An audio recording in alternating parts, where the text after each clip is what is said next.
하박국서 3장 17절로 19절.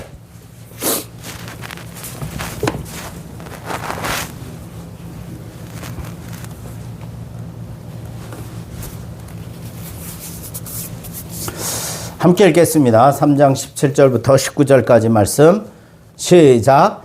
비록 무화과 나무가 무성하지 못하며 포도나무에 열매가 없으며 감람나무에 소출이 없으며 밭에 먹을 것이 없으며 우리의 양이 없으며 외양간에 소가 없을지라도 나는 여호와로 말미암아 즐거워하며 나의 구원의 하나님으로 말미암아 기뻐하리로다.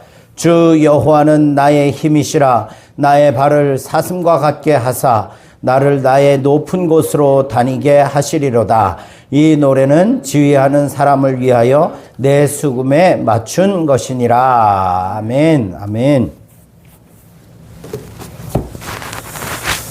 예. 오늘 본문 말씀을 가지고 현실을 초월한 감사의 삶을 살자. 예. 그런 주제로 함께 살펴보도록 하겠습니다. 현실을 초월한 감사. 특별히 오늘 저도 이 어릴 때부터 학생회 시절 이제 교회 나가면서부터 이 찬양을 참 많이 불렀어요. 이 말씀, 이 본문 말씀을 가지고 뭐 우리가 잘 아시다시피 무화과 나무잎이 마르고 열매가 없으며 이런 이 찬양 이제 잘 아실 거예요. 그죠? 그런데 막 어릴 때부터 이 노래, 이 찬양은 신나는 찬양으로 막 그렇게 불렀던 기억이 있습니다. 그래서 저는 이게 그냥 제 머릿속에는 그냥 가볍고 그냥 뭐 즐거운 찬양 정도로만 여겼었는데 늘 이제 하나님의 말씀을 이제 보고 묵상하다 보니까요. 이 말씀이 너무너무 무게감이 큰 정말 큰 무게감으로 다가오는 그런 말씀이더라고요. 그래서 이거 가볍게 뛰면서 부를 수 있는, 물론 맞아요. 이 말씀의 참된 의미를 아는 사람은, 진짜 믿음 있는 사람은 뛰면서 찬양할 수밖에 없는 거고, 상당히 무게감을 아는 사람은 또 그렇게 쉽게 부르지 못하는, 쉽게 부를 수 없는 그런 찬양이더라고요, 보니까. 자, 오늘 왜 그런지 함께 살펴보도록 하겠습니다. 하박국서, 이 하박국서가 쓰인 시기는 있잖아요. 기원전 7세기 말입니다. 기원전 7세기 말, 이제 남유다가 점점점 쇠락해 가고 있어요. 북이스라엘은 이미 망했고, 이제 남유다도 서서히 그 국운이, 나라의 기운이 쇠해져 가는, 우리나라의 조선시대 구한말, 조선시대 말 같은 그런 시대에 속한 그런 유대 역사의 황혼기가 바로 이 하박국서가 쓰여진 시기였죠. 당시 국제정세는 급박했어요. 오늘날도 마찬가지잖아요. 그죠? 막 전쟁의 기운들이 온 사방에 지금 언제 터져도 이상하지 않을 만큼 전쟁의 기운들이 여기저기 있고, 지금도 여전히 전쟁을 하고 있고, 이런 모습들, 당시 국제정세도 아주 이렇게 어수선하고 급박하게 돌아갔죠. 자, 이 당시 세계를 지배했던 나라가 무슨 나라였냐면 바벨론이라는 나라입니다. 바벨론이요, 얼마나 무서운 기세로 그 주변 근동 이 지역을 확장시켜 나가는지, 정복해 나가는지, 그런 어수선하고 전쟁의 기운과 전쟁의 난리와 소문뿐만이 아니라 실제로 전쟁도 벌어지고 있고, 그런 가운데 어마어마한 그 바벨론의 기세에 비해 유다는 정말 보잘것없는 약소국가, 아무것도 할 수 없는 참 연약한 국가. 그래서 우리 이런 표현을 뭐라고 말하냐면 바람 앞에 등불 같다, 풍전등화라고 하죠. 그죠? 눈에 보이는 현실은 보면 바벨론이라는 강대국이 세상 왕국, 그 바벨론 왕국이 세상을 완전히 다 삼켜버리고 끝장내버릴 것 같은. 그래서 오늘 본문에, 오늘 이 하박국 선지자는요, 처음에 하나님 앞에 이렇게 따져 물었습니다. 하나님, 도대체 하나님이 말씀하시는 공의, 정의는 어디에 있습니까? 하나님 앞에 한탄하는 거예요. 하나님의 백성들이 지금 이렇게 풍전등화에, 이 민족이 풍전등화의 상황에 있는데 도대체 하나님의 공의는 어디 있습니까? 어떻게 저런 악한 자들은 날마다 번성해가고 포악하고 하나님을 알지도 못한 채 죄악에 사로잡혀 살아가는 저 인생들은 날마다 부유해져가고 강대해져 가는데 도대체 왜 우리와 같이 하나님을 붙들고 살아가는 민족은 이렇게 점점 갈수록 바람 앞에 등불과 같이 연약한 그런 민족이 되어갑니까? 하박국은 지금 하나님 앞에 이렇게 기도로 나가고 있었어요. 그런데 그렇게 하나님과의 깊은 항변, 하나님 앞에 항변도 하고 원망도 하고 불평도 하고 그런 과정 가운데 결국 하박국이 깨달은 것이 뭔지 아셔요? 네. 영적인 시야가 열려지는 거예요. 영적인 시야가 열려지는 거죠. 자, 지금 우리가 보는 역사적 관점, 우리 세상에 그냥 우리 눈으로 보이는 역사적 관점에서 보면 유다와 바벨론의 전쟁. 그런데 이 전쟁에 결국은 바벨론이 승리할 수밖에 없을 것 같은 그런 전쟁의 모습. 그런데 그 이면에는 어떤 영적인 의미가 있냐면 바로 하나님의 왕국과 하나님의 나라와 세상의 왕국이 지금 충돌하고 있는 거예요. 하나님의 왕국과 세상의 왕국이 충돌하고 있는 거죠. 하박국 2장 14절에 하나님은 이렇게 약속하셨어요. 우리가 잘 아시는 말씀이에요. 물이 바다를 덮음 같이 여호와의 영광을 인정하는 것이 세상에 가득하리라. 아니 2장 14절 말씀을 보면 물이 바다를 덮음 같이 여호와의 영광을 인정하는 것이 세상에 가득하게 된다라고 선포하고 있잖아요. 그죠? 그런데 현실은 어때요? 그렇지 않아요. 그죠? 오히려 세상 나라 바벨론이 지금 유다를 완전히 덮어버리고 바벨론이 세상을 완전히 지배하는, 세상을 가득 차게 되어지는 형국이죠. 그런데 자, 이제 어떤 일이 벌어집니까? 어떤 일이 열려지냐면 당장 그 하박국 선지자의 기도가 응답되어지는 것은 아니에요. 결국은 유다는 망하게 되죠. 그런데 중요한 것은 뭐냐면요. 하박국 선지자의 영적인 시야가 열리면서 더 높은 차원의 수준의 하나님의 임재, 하나님의 역사, 하나님의 능력, 하나님의 그 위대하심을 경험하고 고백할 수밖에 없게 되는 거죠. 그것이 오늘 본문의 말씀이라는 거예요. 그래서 오늘 본문 17절부터 19절 말씀은 그 하나님의 나라가 어떻게 우리의 삶에 지금도 임하여 있는지 그것을 보여주는 아주 놀라운 그런 말씀이에요. 자, 오늘 이 말씀을 통해서 우리의 인생의 삶이 흔들릴 때, 고난 중에 아니면 절체절명의 고난과 아픔과 정말 절망의 순간에 왔을 때 우리는 어떠한 모습으로 살아가야 하는가? 오히려 그럴 때 오히려 더욱 견고해지는 하나님의 백성의 삶을 살아가는 것을 우리에게 오늘 본문은 분명하게 가르쳐주고 있다는 거죠. 자, 오늘 말씀을 살펴보도록 하겠습니다. 17절 말씀을 함께 봅시다. 17절 말씀 다시 한번 읽어보세요. 시작.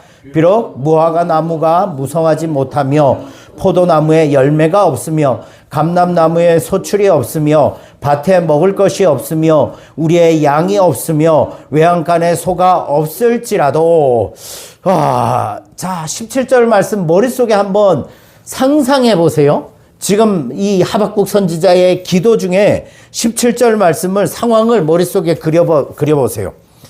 여러분 이 구절에서 가장 많이 반복되는 단어가 뭐예요? 네. 너희들 성경책 없어? 성경책 있어? 성경책 있구나. 나는 없는 줄 알았어. 그거 보고 얘기해야지. 없으며. 예. 몇 번이나 하죠? 없으며. 소출이 없고 밭에 먹을 것이 없으며 양이 없고 매한간에 소가 없을지라도 그리고 나무가 무성하지 못하며. 그러니까 반복되는 단어가 6번이나 반복이 되는 거죠. 그죠? 여러분, 이스라엘은요, 지금도 제가 예전에도 말씀드린 것 같아요. 이스라엘 하면 최고의 농작물이 뭔지 아세요? 이스라엘 최고의 농작물? 예, 포도. 첫 번째 포도, 두 번째는 석류. 석류하고 포도가 이스라엘 땅에서 이스라엘 산이 제일 맛있습니다. 무화과 아닌가요? 무화과도 있는지 모르겠어요. 예, 하여튼. 무화과 많이 나오는 예. 석류, 무화과, 하여튼, 예.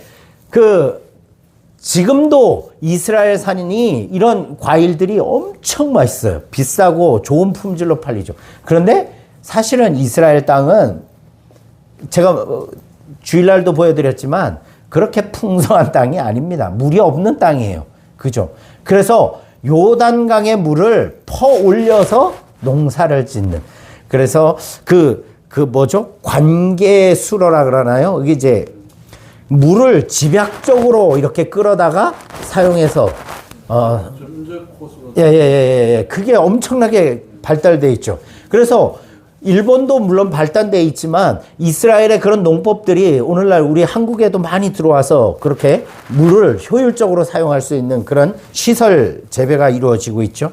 자, 그러면 무화과나 포도나 감람나무는 당시 이스라엘의 주요 농산물이에요. 그죠?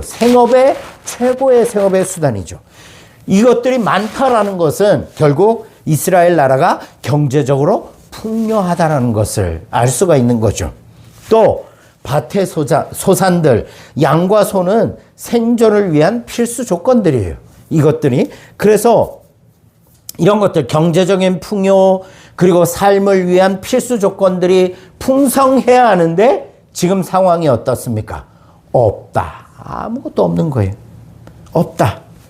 여러분, 이것은 단순한 가난하다라는 의미를 얘기하는 게 아니라 바로 국가 경제의 존폐, 국가가 존폐의 위기에 놓여 있다. 생존의 위협에 놓여 있다라는 거예요. 아주 절체절명의 순간이라는 거죠. 상황이라는 거죠. 그런데 그러면 세상의 나라였던, 세상 나라로 대변되는 바벨론의 가치관으로 볼 때 지금 이스라엘의 상황은 어떨까요? 패배고 저주죠. 그죠?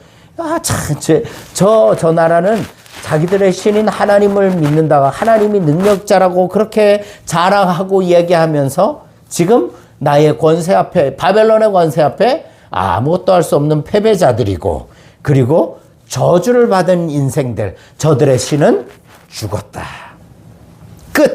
끝이다. 세상의 나라는 통장 잔고가 넉넉하고 하는 일마다 잘 되고 건강해서 복받은 그런 나라지만 바벨론 제국, 그러니까 그런 바벨론 제국, 그런데 그 바벨론이 보는, 세상의 관점이 보는 이스라엘은 아무것도 할 수 없는 무기력하고 패배하고 끝난 족속이 되는 거죠. 예, 그거예요. 자, 그러니까 현실이 그렇다는 거죠. 지금 이스라엘은 끝이다. 이 말을 하는 거예요. 없다라는 것은, 자, 더 이상 소망을 찾을 수 없다.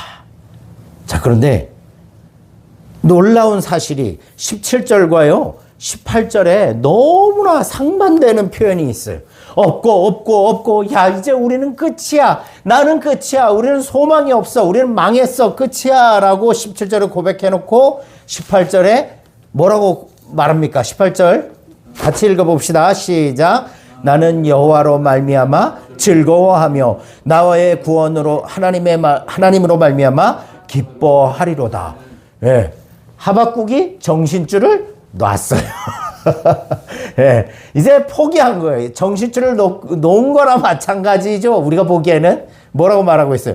나는 여호와로 말미암아 즐거워하며. 아니, 말이 됩니까? 나라는 지금 끝장이 났는데 그 나라의 대표인 신이 자기 백성이 끝을 향해 달려가고 있는데 뭐라고 말하냐면 나는 여호와로 말미암아 즐거워하며 나의 구원의 하나님으로 말미암아 기뻐하리로다. 여러분, 이게 바로 하나님의 나라의 신비예요.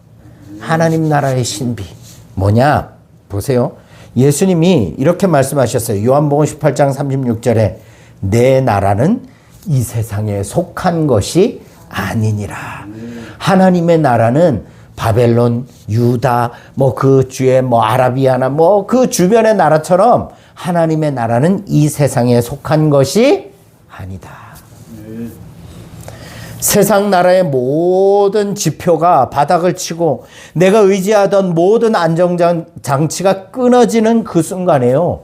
참 역설적으로 아이러니하게도 우리의 눈앞을 가리고 있던 세상의 장막이 걷히고 영적인 눈이 열려지는 거예요.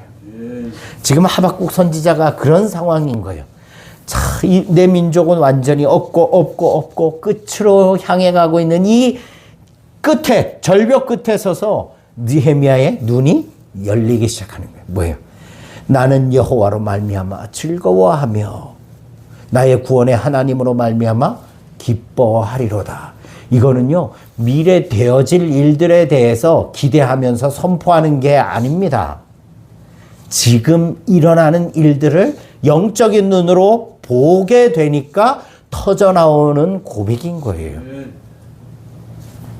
이해가 안 가지, 그지? 이게 뭔 말인가? 바로 세상의 모든 지표가 바닥을 치고 내가 의지하던 모든 안정장치가 끊어지는 그 순간 우리의 눈앞을 가리고 있던 세상적인 시야가 걷히고 진짜 세상의 주인이신, 진짜 세상의 통치자이고 진짜 참된 세상인 하나님의 나라가 보이기 시작했다는 거예요. 제가 하나님이 창조하신 창조의 이유를 말씀드린 기억이 있어요. 하나님이 왜 세상을 창조하신 줄 아셔요? 여러 가지 이유가 있지만 가장 중요한 것은 피조된 세상을 보면서 보이진 않지만 이 피조된 세상보다 훨씬 더 뚜렷하고 분명한 하나님의 나라가 있음을 보여주시기 위해서 온 우주를 하나님이 창조하신 거예요. 하나님의 나라, 하나님의 보이기 시작하는 거예요. 여러분, 우리 인생도 구원에 예수님을 믿고 싶습니다라는 그 마음이 생길 때가 언제인 줄 아셔요? 내 인생이 스스로 생각하기에 나의 가능성이 끊어졌을 때입니다. 내가 무기력하다. 나는 더 이상 소망이 없다. 나에게는 더 이상 의지할 것도 없고 나는 정말 세상에서 어떻게 해야 나가야 될지 모르겠다라는 그 절벽 끝에 섰을 때 대부분의 사람들은요, 누구에게로 돌아와요? 예수 그리스도를 믿고 하나님께로 돌아오게 되는 거예요.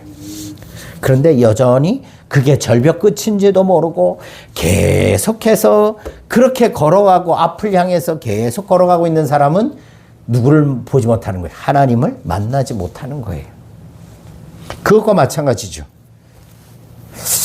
여러분, 혹시 지금 저와 여러분의 인생에 이런 없으며의 시절을 지내고 있지 않습니까? 물질이 없을 수도 있고, 건강이 없을 수도 있고, 계획했던 일이 틀어졌을 수도 있고, 또 사람들이 우리의 삶을 볼 때, 야, 쟤는 소망이 없어. 너의 삶은 실패야라고 말할 수 있는 그런 상황, 없으며의 상황이 혹시 여러분들의 삶 속에 있지 않습니까? 그런데 우리는 시야를 바꿔야 합니다. 뭐냐면 세상이 보는 관점으로 보는 것이 아니라 하나님 나라의 관점에서 우리의 인생을 볼 수 있어야 된다는 거예요. 세상은 그럴지라도 하나님 나라의 관점에서는 다르다는 거예요. 지금이야말로 외적인 겉으로 드러나는 환경과 조건에 의지하지 않는 참된 하나님의 나라의 백성됨이 드러날 수 있는 절호의 기회다라는 거예요. 자, 모든 것이 사라진 그 절망의 폐허 위에서 하박국은 선포하죠. 나는 여호와로 말미암아 즐거워하며 나의 구원의 하나님으로 말미암아 기뻐하리로다. 지금 구원을 받았어요. 세상적인 눈으로 볼 때는 망해가는데 구원이 없잖아요. 그런데 하박국은 선포하는 거예요. 구원의 하나님으로 말미암아 기뻐하리로다. 세상적으로 볼 때는 망했지만 하나님의 나라로 볼 때, 하나님의 눈으로 볼 때 세상은 유다는 이스라엘은 망한 게 아니다라는 거죠. 하나님의 구원의 역사의 시작이다라는 거예요. 여기서 제일 중요한 단어는 뭐냐면요. 그러나예요. 그러나. 그러나라는 단어가 여기 없죠. 그죠? 그런데 원어에는 18절에 보면 그러나 나는 여호와로 말미암아 즐거워한다. 그러나 없습니다. 그러나 나는 이게 무슨 표현일까요? 그러나 나는 자, 세상 나라 백성들은 소가 없고 양이 없으면 울고 포기하고 절망하지만 그러나 나는 하나님 나라의 백성이기 때문에 나는 세상 사람들과 같이 절망하지 않습니다. 좌절하지 않습니다. 저는 다른 선택을 합니다. 이런 고백인 거예요. 그러면서 기뻐하다고 말하고 있죠. 왜? 무엇 때문에 기뻐합니까? 무화과 나무 이런 것들이 없는 것이 회복되기 때문이 아니라 잃어버린 소를 되찾았기 때문도 결코 아니라 여호와로 말미암아 기뻐한대요. 여호와로 말미암아 기뻐한대요. 여러분, 하나님께서 주시는 선물이 사라졌을 때 비로소 선물을 주시는 그분을 볼 수 있는 거예요. 그죠? 왕의 하사품 때문에 왕을 기뻐하는 것이 아니라 그 왕이 나와 함께 하시며 나를 알고 계시며 나를 기억하시고 계신다라는 그 자체만으로 뭐 하는 거예요? 기뻐하는 거예요. 자, 유다 나라 망해도 내 모든 건강이 떠나가도 다 없어져도 내게는 누구면 충분하다. 이 온 세상의 참 주인이신 하나님 한 분만면 나는 충분하다. 기쁘다. 즐겁다. 예. 이게 믿음의 힘이에요. 이게 믿음의 힘입니다. 예. 여호와로 말미암아 기뻐한다는 거예요. 여호와로 말미암아 기뻐한다. 이것이 이 고백이요. 정말 엄청난 고백인 거예요, 사실은. 우리 같으면 이런 고백이 쉽게 터져 나올까요? 아니요, 그렇게 못해요. 당장 내 눈앞에 벌어진 현상 때문에요. 마음 졸이고 잠도 못 자고 스트레스 받아가지고, 예, 이러고 인상 쓰고 다니기 바쁘지. 자, 이 정도 수준의 믿음이 되려면, 야, 어떻게 해야 될까요? 좋아. 내 재산 다 날아갔어. 내 건강, 나도, 욥처럼. 내 온몸에 그냥 병이 들어서 뭐 기와장으로 몸을 팍팍 긁고 진딧물이 흐르고 구더기들이 몸 앞에 막 굴러다니고 기어다니고 그래도 하박국은 뭐라 그러는 거예요? 나는 하나님 그분 때문에 나는 기쁩니다. 감사합니다. 이 고백이 터져 나오는 거예요. 이건 어마어마한 신앙의 고백이죠. 그죠? 예. 그리고 특별히 하박국은 하나님을 뭐라고 표현합니까? 나의 구원의 하나님으로 표현하는 거예요. 예. 여기서 구원은 단순히 죽어서 천국 가는 것, 그것만을 의미하는 게 아니에요. 바로 여기서 구원이라는 건 뭐냐면요. 우리를 죄와 사망의 권세에서 건져내시어 하나님의 나라로 옮기시는 하나님의 주권적인 능력을 내가 뭐 한다고요? 그 능력으로 말미암아 기뻐한다는 거죠. 그러니까 유다가 망해도 하나님이 나와 함께 계시면 된다. 결국 하나님은 하나님이 약속하신 말씀대로 이 민족을 구원해 내실 것이다라는 그 믿음의 고백이 들어있으니까 뭐 하는 거예요? 기뻐하고 즐거워할 수 있다는 거죠. 여러분, 감사는 무엇이에요? 감사. 제가 늘 말씀드리지만 감사는 다른 것이 아니에요. 하나님이 나의 유일한 왕이십니다. 라고 충성맹세하는 게 감사예요. 상황이 좋을 때 감사하는 것은 누구나 할 수 있지만 상황이 최악일 때 드리는 감사는 내가 세상의 환경에 지배를 받지 않고 오직 하나님이 나의 주인 되십니다. 하나님이 나를 통치하시는 분이십니다를 공포하는 것이 바로 감사라는 거예요.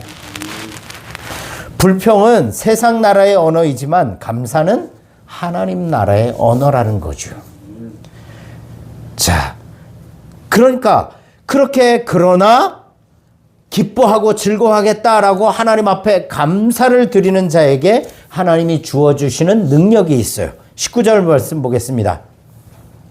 함께 읽겠습니다. 시작. 주 여호와는 나의 힘이시라. 나의 발을 사슴과 같게 하사 나를 나의 높은 곳으로 다니게 하시리로다. 아멘. 보세요. 자, 그러나 그럼에도 불구하고 감사를 드리는 자에게는 하나님이 능력을 주신대요. 어떤 능력을 주십니까? 나의 힘이시라. 나의 힘이 되시는 하나님인데 내 힘이 되시는 하나님이라고 말하는데 그런데 뭐 하신대요? 나의 발을 사슴과 같게 하사 나를 나의 높은 곳으로 다니게 하신대요. 자, 이 말씀 보세요. 여호와는 나의 힘이시다. 세상 나라는 군사력과 돈이 힘이다 라고 말하지만 하나님 나라의 백성의 힘은 누구예요? 하나님이시다라는 거죠. 다윗이 그렇게 고백했어요. 그리고 바울도 그렇게 고백을 했습니다. 나의 주인은 하나님이십니다. 나의 힘은 하나님이십니다. 하나님이십니다. 자, 그렇게 하나님을 힘으로 삼는 자에게 주시는 특별한 은혜가 있는데 뭐라고 말합니까? 나의 발을 사슴과 같게 하신다라고 말하고 있어요. 여러분, 사자를 생각해 보세요. 호랑이를 생각해 보세요. 교황이면 하나님 힘 주신다 그랬으면 나를 사자와 같이 담대하게 하십니다. 곰과 같이 담대하게 하십니다. 뭐 호랑이와 같이 담대하게 하십니다. 이렇게 표현해야 되는데 그 위대한 하나님이 나의 힘이 되시는데 고작 나를 뭐로 표현한다고요? 사슴과 같게 하신대요. 아니 이게 뭡니까? 차라리 사자는 힘이라도 세지. 그런데 우리를 사슴 같게 하신다라고 말하는데요. 여러분, 사슴은 어떤 존재입니까? 사슴은요, 우리가 흔히 아는 뭐 사슴들, 특별히 산양을 사슴이라고 할 수는 없지만 어쨌든 그런 사슴은요, 이상하게 절벽 끝에 있잖아요. 간당간당한 길들을 어떻게 그렇게 잘 다니는지 몰라요. 바로 그거예요. 사슴은요, 가파른 절벽, 바위산, 험한 절벽을요, 아주 가볍고 민첩하게 뛰어다니는 동물이에요. 사자는 그런 길을 갈 수 없습니다. 못 가요. 자, 여러분, 하나님께서는요, 우리의 인생에 고난이라는 산을 없애주시진 않으셔요. 그죠? 고난이라는 산을 없애주시나. 그러니까 가파른 바위, 고난이라는 험한 산, 바위산, 험한 절벽을 하나님이 없애주시진 않아요. 하나님은 그 산을 그대로 두시죠. 그 대신 우리를 뭐와 같이 만드신다고요? 사슴과 같이 만드신대요. 사슴 뭐예요? 그 험한 산을, 좁은 길, 험악한 길을 거뜬히 뛰어다닐 수 있게 하나님은 우리를 그렇게 만드신다는 거예요. 네. 이게 은혜죠. 그죠? 네. 문제는 산이 높은 것이 아니라 뭐가 문제예요? 내 다리에 힘이 없는 게 문제라는 거죠. 산이 높은 게 문제가 아니에요. 내 다리에 힘이 없는 게 문제예요. 주님이 힘이 되시면 우리는 문제라는 바위산, 험한 바위산을 밟고 더 높이 뛰어 다닐 수 있다라는 거예요. 그리고는 마침내 나를 나의 높은 곳으로 다니게 하신대요. 여기서 높은 곳은 뭐냐면요. 그러니까 시야를 넓혀주신다라는 의미가 있어요. 첫 번째, 시야를 넓혀주신다. 그러니까 땅에서, 우리가 바닥에서 보면 세상이 미로같이 보이고 산이 정말 높아 보이죠. 그죠? 그런데 요즘 드론 유행하는데 드론을 높이, 하늘 높이 띄어서 밑에를 찍으면 산이 어떻게 보입니까? 평지같이 보이는 거죠. 그죠? 바로 그거예요. 나의 높은 곳으로 다니게 하신다라는 말은 내 인생, 나의 영혼의 시야, 내 육체의 시야를 뭐 하신다? 넓혀주신다는 거죠. 높은 곳에서 바라볼 수 있는 넉넉한 시야를 주신다는 거예요. 단순히 이거 바벨론 때문에 우리 유다 백성들 망했네 이게 아니라 하나님의 시선, 하나님의 관점에서 역사를, 상황을, 환경을 보게 하신다는 거죠. 두 번째는 뭐냐면 영적 권세를 주신다는 거예요. 그게 뭐냐? 골로새서에는 땅의 것을 찾지 말고 위의 것을 찾으라. 위의 것이라고, 그게 높은 곳인데요. 세상의 유혹과 시련이 감히 우리를 흔들 수 없는 그런 하나님 품 안에 안전한 요새로 우리를 인도하시는 그런 영적 권세의 높은 곳으로 우리를 앉혀주신다는 거예요. 여러분, 세상의 눈으로 볼 때 하박국은요, 망한 나라의 선지자였고 예언자였고 패배자였을지 모르겠지만 영적인 관점, 하나님 나라의 실상에서는 그는 가장 높은 곳에서 하나님과 교제하며 승리의 노래를 부르는 승리자라는 거죠. 이것이 바로 하나님 나라 백성에게 주어진 하나님의 은혜라는 거죠. 네. 말씀을 좀 맺겠습니다.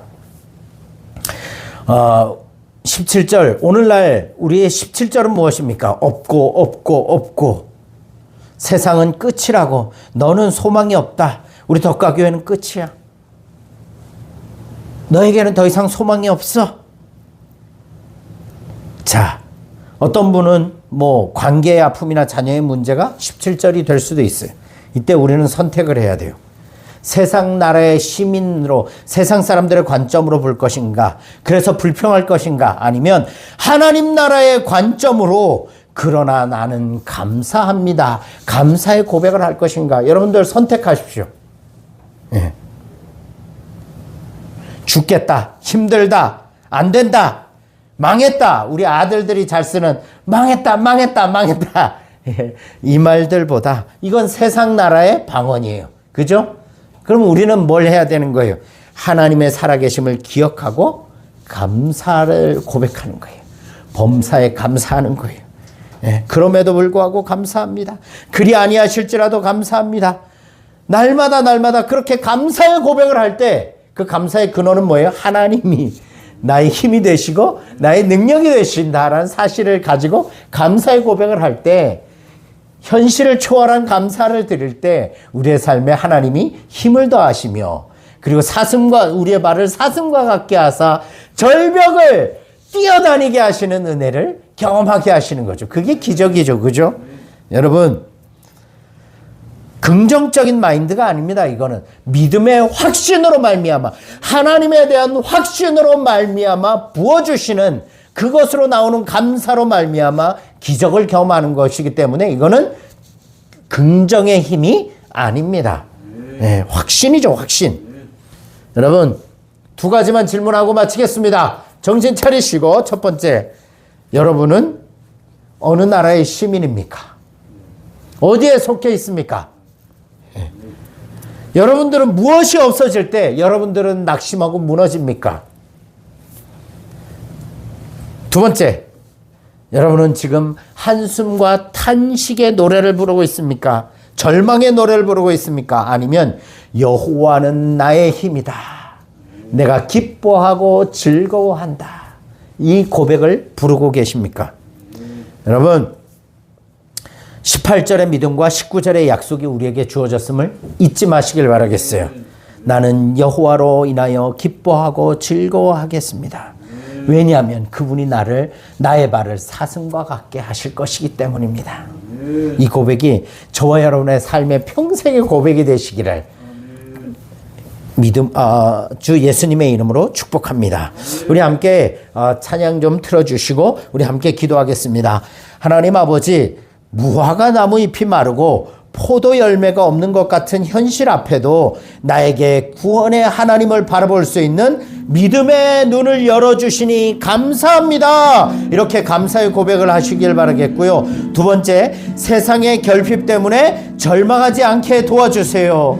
하나님으로 기뻐하시는 하나님 나라의 백성이 되게 해주세요. 이렇게 기도하시고, 또한 나의 입술에서 불평과 원망이 아니라 감사가 끊어지지 않게 하여 주시옵소서. 그래서 감사로 말미암아 인생의 높은 곳을 달리며 살아가는 저의 인생이 되게 하여 주시옵소서. 이렇게 기도하시고요. 또 우리 기도하실 것은 환우들, 아픈 분들, 우리 한재옥 집사님, 또 우리 신현묵 형제, 또 우리 최의순 권사님, 우리 노안에 있는 우리 사랑하는 권사님들, 또 우리의 삶의 필요들 주님의 은혜를 구하면서 하나님 역사하여 주시옵소서. 고쳐주시옵소서. 기적을 경험하게 하여 주시옵소서. 이 저녁에 하나님 앞에 주여 한번 외치고 간절한 마음으로 기도하도록 하겠습니다. 주여 한번 외칩니다. 주여! 할렐루야, 할렐루야. 살아계신 하나님 아버지, 은혜와 사랑을 주심으로 감사드립니다. 아버지 하나님, 이 저녁에도 하나님의 말씀을 듣고 하나님 아버지 그 말씀에 감사, 하나님 아버지 말씀에 기대어 하나님 앞에 기도하며 나갑니다. 살아계신 하나님 아버지, 하나님 아버지, 우리의 삶을 돌이켜볼 때 하나님 날마다 하나님 아버지 암흑과 같고 깊은 하나님 아버지 낭떠러지로 떨어지는 것 같고 하나님 아버지 절벽 끝에 서 있는 인생 같고 하나님 아버지 세상 사람들이 보기에, 하나님 우리가 보기에도 하나님 아버지 우리는 보잘것없고 끝이 난 것 같은, 하나님 없는 것 같은 인생, 하나님 아버지 이것도 없고 저것도 없고 완전히 하나님 아버지 버림받아진 것 같은 인생이지만 하나님 아버지, 그러나 하나님 아버지 절망적인 순간에 하박국 선지자는 그러나 나는 여호와로 말미암아 기뻐하며 나의 구원의 하나님으로 말미암아 기뻐하리로다. 하나님으로 말미암아 즐거워하리로다. 하나님 아버지, 그러나 하나님 아버지 믿음의 고백을 했던 것처럼 하나님 아버지 우리의 영적 눈을 열어주시옵소서. 우리의 영적인 시야를 열어주시옵소서. 하나님 아버지 세상의 관점으로 바라보던 그 모든 관점들의 눈을 닫아주시고